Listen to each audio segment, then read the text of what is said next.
যখন কোনো বান্দা সূরা ফাতিহার একটা করে আয়াত বলে আলহামদুলিল্লাহি রাব্বিল আলামিন, সঙ্গে সঙ্গে আল্লাহ জবাব দিয়ে বলেন হামিদানি আবদি, বান্দা তুই আমার প্রশংসা করলি। আর রহমানির রহিম যখন বলে আল্লাহ বলেন আসনা আলাইয়া আবদি। মালিক ইয়াউমিদ্দিন যখন বলে আল্লাহ বলেন মাজ্জাদানি আবদি। এরপরে যখন বলে ইয়াকা না'বুদু ওয়া ইয়াকা নাস্তাঈন পর্যন্ত যখন বলে আল্লাহ বলেন বান্দারে তুই আমার কাছে কি চাস, প্রাণ খুলে চা রে বান্দা।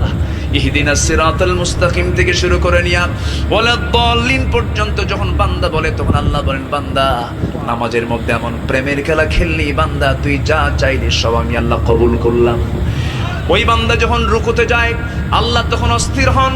ওই বান্দা যখন সিজদায় যাওয়ার জন্য প্রস্তুতি নাই, সমস্ত ফেরেশতাকে ডাক দিয়ে বলেন ও ফেরেশতারা, এই বান্দাগুলো আমাকে দেখলো না, রাসূলকে দেখলো না, কোরআনকে দেখে হাদিসকে বিশ্বাস করে আমাকে খুশি করার জন্য তার সবচেয়ে সম্মানজনক